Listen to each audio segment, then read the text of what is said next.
Delhi high court का बड़ा आदेश सामने आया है। सोनम वांगचुक होंगे मेदांता में शिफ्ट। पत्नी की रिक्वेस्ट पर सफदरजंग से मेदांता ले जाया जाएगा सोनम वांगचुक को। जी हां, इस वक्त की बड़ी खबर दिल्ली हाईकोर्ट से आ रही है। अनिश्चितकालीन भूख हड़ताल पर बैठे सामाजिक कार्यकर्ता सोनम वांगचुक को लेकर अदालत ने बड़ा फैसला सुनाया है।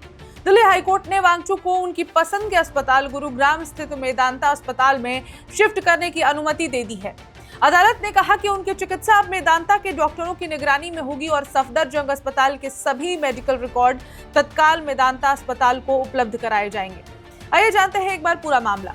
दिल्ली हाईकोर्ट ने मंगलवार को सामाजिक कार्यकर्ता सोनम वांगचुक से जुड़े मामले में अहम निर्देश जारी किया है। मुख्य न्यायाधीश देवेंद्र कुमार उपाध्याय और न्यायमूर्ति तेजस कारिया की खंडपीठ ने कहा कि वांगचुक को उनकी पसंद के अस्पताल मेदांता में स्थानांतरित किया जाए, जहां विशेषज्ञ डॉक्टरों का एक पैनल उनका इलाज करेगा। सुनवाई के दौरान अदालत ने वांगचुक की मेडिकल रिपोर्ट का विस्तार से अध्ययन किया। अदालत के सामने सफदरजंग अस्पताल, अखिल भारतीय आयुर्विज्ञान संस्थान यानी कि एम्स और एक निजी लैब की मेडिकल रिपोर्ट पेश की गई। रिपोर्टों में वांगचुक के शरीर में पोटेशियम का स्तर कम होने और श्वेत रक्त कोशिकाओं यानी कि WBC की संख्या सामान्य से कम होने और कुछ अन्य स्वास्थ्य संकेतों को लेकर चिंता जताई गई। सुनवाई के दौरान मौजूद डॉक्टरों ने अदालत को बताया कि लंबे समय तक उपवास के कारण शरीर में कई जैव रासायनिक परिवर्तन होना स्वाभाविक है। हालांकि एम्स के डॉक्टरों ने ये भी कहा कि कम WBC के कारण संक्रमण का खतरा बढ़ सकता है और इसलिए लगातार मेडिकल मॉनिटरिंग बेहद जरूरी है। सोनम वांगचुक की ओर से वरिष्ठ अधिवक्ता अखिल सिब्बल ने अदालत को बताया कि वांगचुक के परिवार का सफदरजंग अस्पताल पर भरोसा नहीं रह गया है। उन्होंने दावा किया कि वांगचुक का मोबाइल फोन ले लिया गया है, उनसे मिलने आने वालों पर कड़ी निगरानी रखी जा रही है और परिवार को इलाज से जुड़ी पूरी जानकारी भी नहीं दी जा रही है। वहीं केंद्र सरकार की ओर से पेश सॉलिसिटर जनरल तुषार मेहता ने अदालत को बताया कि सरकार को वांगचुक को मेदांता अस्पताल भेजे जाने पर कोई आपत्ति नहीं है। हालांकि उन्होंने ये भी कहा कि मरीज को बिना चिकित्सकीय सलाह के अस्पताल से छुट्टी नहीं दी जानी चाहिए।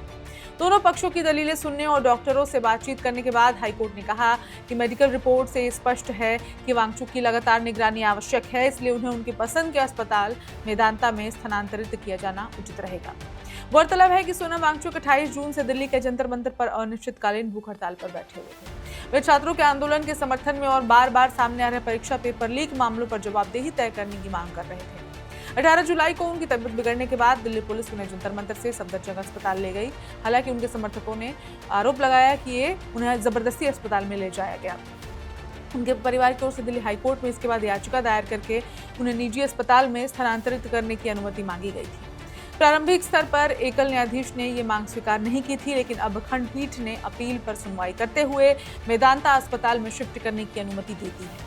अब सभी की नजर वांगचुक के स्वास्थ्य पर है और ये देखा जाएगा कि मेदांता अस्पताल में उनका इलाज किस तरह आगे बढ़ता है। फिलहाल के लिए इस खबर में इतना ही, लेकिन जो भी नए अपडेट्स आएंगे आप तक हम पहुंचाते रहेंगे। मैं हूं ऋचा और आप देख रहे हैं one India Hindi. Subscribe to One India and never miss an update. Download the One India app now.